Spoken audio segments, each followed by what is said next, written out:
We're working on 7.5 here. This is going to be dealing with the rest of the trigonometric functions that we have not dealt with yet. So let's just kind of get right into it. If you recall back, we gave an original definition of what sine of theta was equal to. And what we had said was it was equal to y over r. And then r was just always the hypotenuse of, or the radius of the unit circle. And typically the radius is 1 because we're using a unit circle. But this is what we said that was. And we said cosine was x over r. What I want to do is I want to get into the other ones. Tan is what we call tangent. COT is cotangent. The CSC is called cosecant. And then this is just regular secant. So the tangent is going to be, we're going to define that as being y over x. We're going to define the cotangent as being x over y. The cosecant is going to be defined as r over y. And the secant is defined as r over x. Basically, you should be noticing that all of these, in some way, shape, or form, are dealing with x, y, or r, which means they are all related to right triangles still, and they're actually related to each other. So what we're going to do, and this is really going to be unimportant, but this is the initial definition. What we're really going to be focusing on is how to write these in terms of sine and cosine.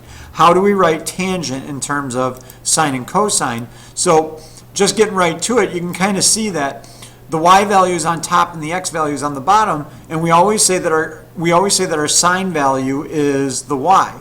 So therefore, we can write the tangent of theta as the sine of theta over the cosine of theta. And then cotangent is going to be the reciprocal of that. Okay, it's not the inverse, but it's the reciprocal, meaning the cosine will now be on top and the sine will be on the bottom. And then for cosecant, cosecant is the reciprocal of the sine function. So that's going to be 1 over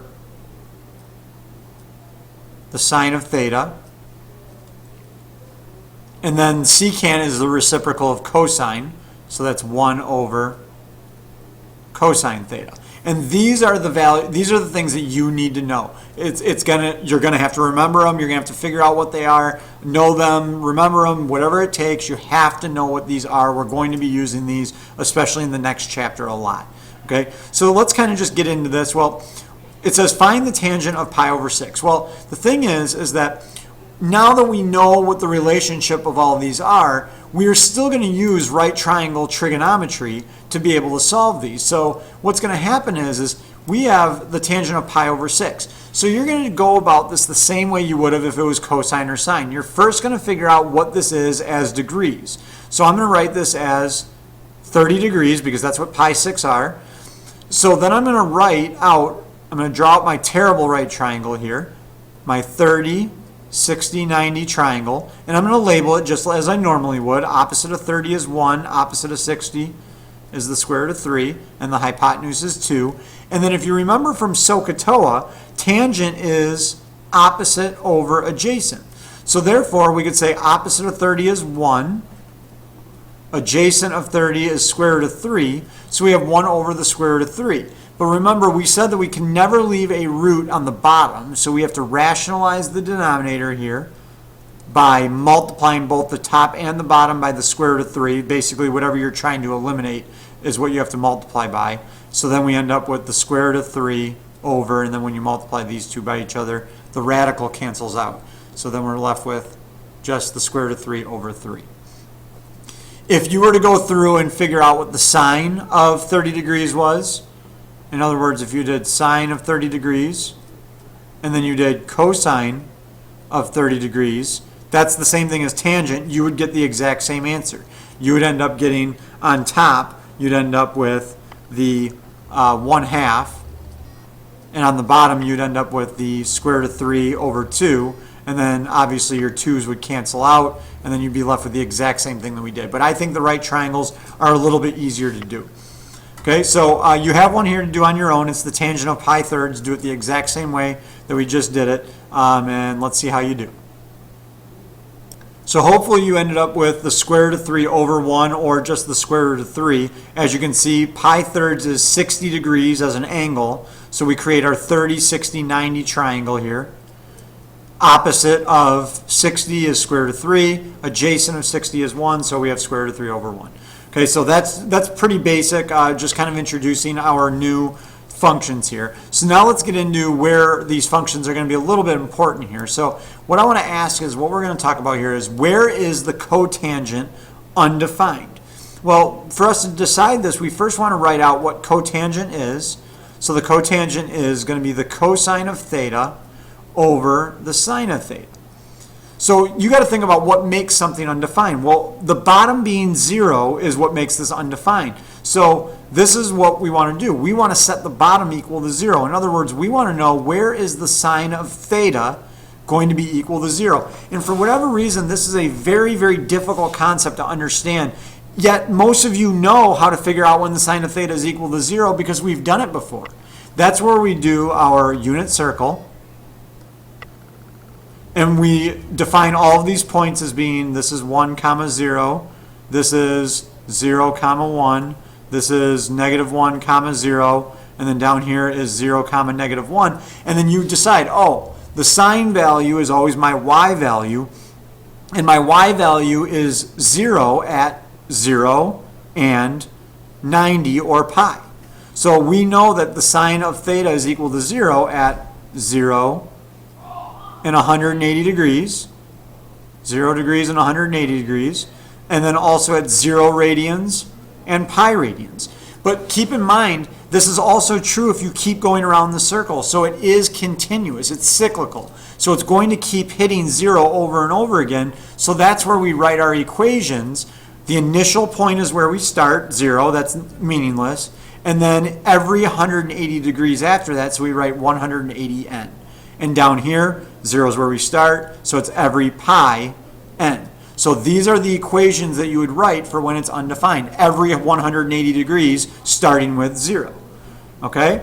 When we do cosecant, where is that undefined? Again, write it out. The cosecant of theta is equal to 1 over the sine of theta. And you should notice sine of theta, it's the exact same thing. Same as above. It would be the exact same thing because we'd still be trying to figure out where the sine of theta is equal to 0. Okay? So what I want you to do is on the back side of these notes, there's these on your own. So I want you to try these. See if you can get them. They're going to be a little bit different than what we just did, but you're still setting them up the exact same way and trying to figure out an equation that's going to work. So try that. Let's see how you do. So for this one, you should have been setting the bottom, which is cosine of theta, equal to 0. You should notice from the unit circle, because cosine is our x value, our x value is 0 at 90 degrees and 270 degrees at pi over 2 and 3 pi over 2.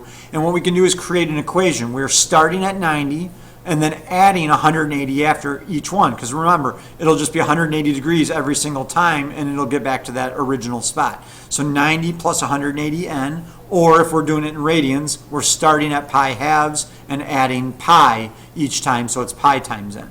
So hopefully that makes sense. The bottom one, you should find that 1 over cosine of theta is the exact same as the above one because the cosine of theta is still on the bottom.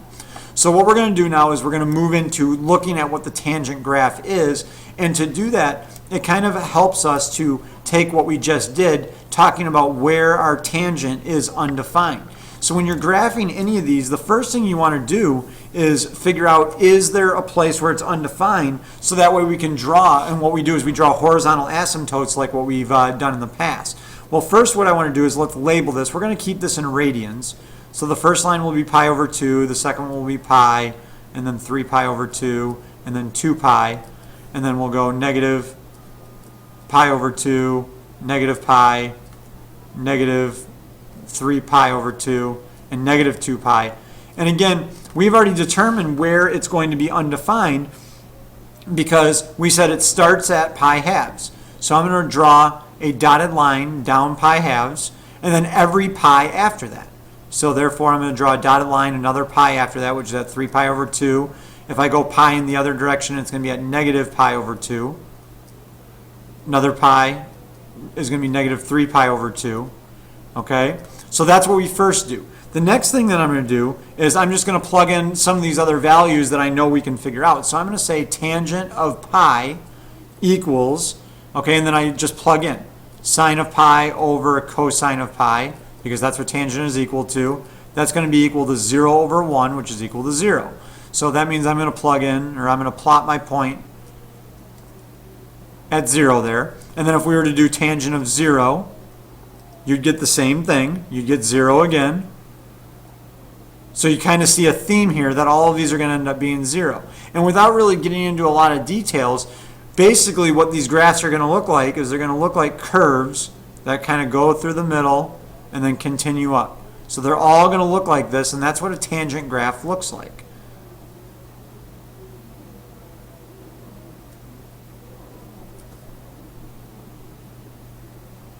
And it will look like that over and over again. Again, it's cyclical. It just has undefined points. Okay, let's look at the secant graph. It's going to be very similar, but now you got to remember that the secant graph is opposite, not opposite, but is the reciprocal of the cosine graph. So again, we know that our undefined points are the same places, so we're still going to label this the same way: pi halves pi, and then 3 pi over 2, and then 2 pi, and then over here is negative pi halves, negative pi, negative 3 pi over 2, and then negative 2 pi. And the undefineds are in the exact same spot on this one. We have undefined at pi halves, undefined at 3 pi halves, undefined at negative pi halves. These were the problems that we just did above. And undefined at negative 3 pi halves. Okay, so we know that. So again, we're just going to plug in a couple of these values. So we're going to do secant of 0. Now keep in mind, secant is 1 over cosine, so that means we have 1 over the cosine of 0, and the cosine of 0 is 1. So therefore we have 1.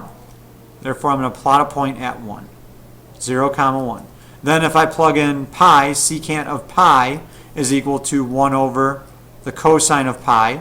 The cosine of pi is actually negative 1, so it's 1 over negative 1, so our answer there is negative 1. So a little bit different here. So now we have a point at negative 1. And again, you can probably guess that it's going to alternate all the way through. And it does. Now,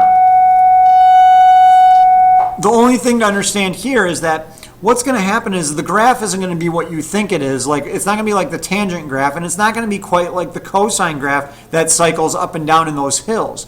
What you want to think about is, we know that cosine goes anywhere between negative 1 and positive 1. So what's going to happen is the smaller and smaller that this number gets, the larger and larger the y value is going to be, because 1 divided by a very, very small number, imagine this, 1 divided by 0.00001, if you were to put that into a calculator, it gives you a very, very large number. So the thing is 1 and negative 1 is actually going to be the limit at where they go. What you're going to see on those graphs is you're going to actually see a parabola that goes and touches that point and then goes to negative infinity, and then you have a parabola up here that goes and touches it and goes to positive infinity, and then down here same thing, and then again that just cycles back through, back and forth. So that's what a secant graph and a cosecant graph would look almost exactly like that. It would just be shifted a little bit based on where the undefined and asymptotes are. So hopefully this makes sense. The graphs are not going to be the most important thing. We are going to deal with them a little bit, especially in the next chapter. But hopefully that kind of makes sense on how we came up with those graphs, especially the asymptotes. So that's all we have, and I'll see you in class.